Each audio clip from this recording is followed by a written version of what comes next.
Very pleased with the round today.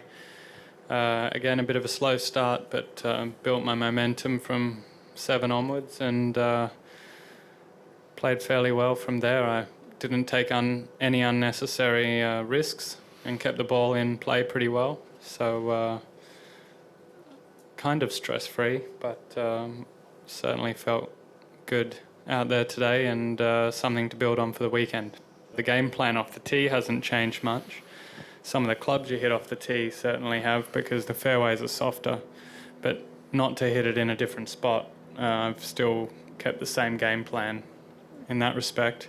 But just like the 18th hole, I mean, I flew my 9-iron right to the hole and it stops within a yard or so of where it lands. That was not really expected at the start of the week. So it's probably an easy adjustment going back to regular golf than having to adjust to having some understanding of how far the ball's going to run here on a firm links course.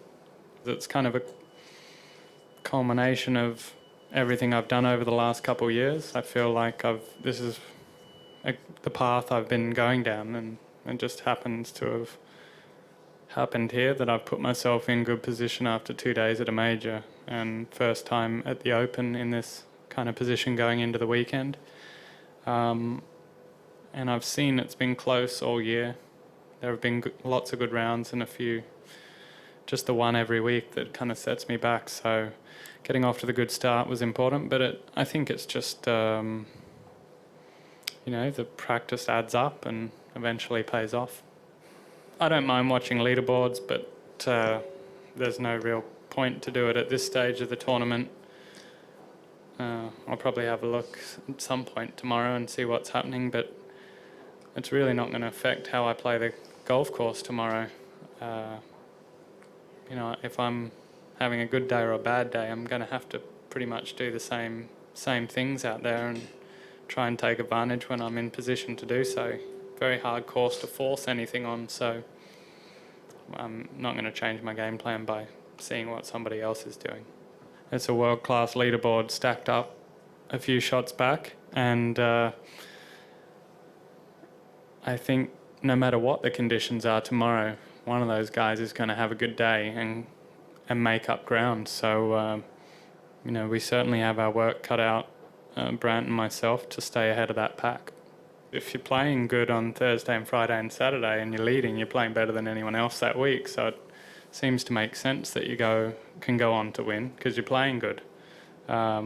It's not often that I've led a tournament not playing very well. Everyone else is too good, So that seems to make sense to me. I like that. At some point to win a tournament, you're going to have to be out in front, unless you shoot 10 under the last day and come from way back. So you better get comfortable with that position. I like that. It's brought more consistency to my putting.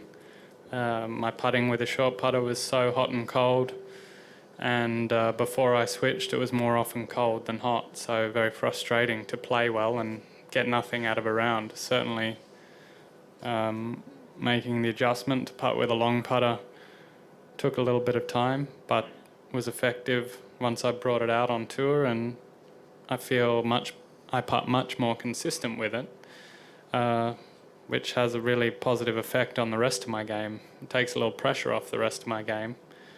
So when my game's on, the putting, just helps put together what a round really should be, what kind of score I should be shooting rather than not making the most of it. So for me, it's certainly a confidence thing at the moment, but also it's just a consistency thing. You've got to give everyone who's won one in the last few years some credit because the talent pool is definitely building fast and it's going to be harder and harder to win. But these are guys you compete with every week pretty much. It's the same guys, just a different venue and a different trophy at stake. Obviously a lot of emphasis on the majors, so if you can balance out all those pressures, sure, you can think, if then why not me? Well, I don't think I should get in a match play battle with Brant tomorrow. I just have to play my game. It's certainly not the last round. And I should be just out there playing my game and trying to do the same things I've done the first 2 days. It's been really effective. I didn't look at the leaderboard before I teed off. I knew, I think before I even left the house, Brant was at 7 under, so I kind of assumed that I wouldn't be leading when I teed off today. That doesn't matter, that's normal in these tournaments. And saw he was at 10 under after a few holes, and you know, I just had to stay patient and wait for my opportunities, because they're hard to come by before you get to the 7th, really, for me, and build some momentum for the last 10 or 11 holes. At times I've played as good as this, for sure, but I think I do it more often now, and it's just important to try and make the most of it each week, which is what I hadn't done in the past. And you know, certainly putting with a bit of confidence is helping that.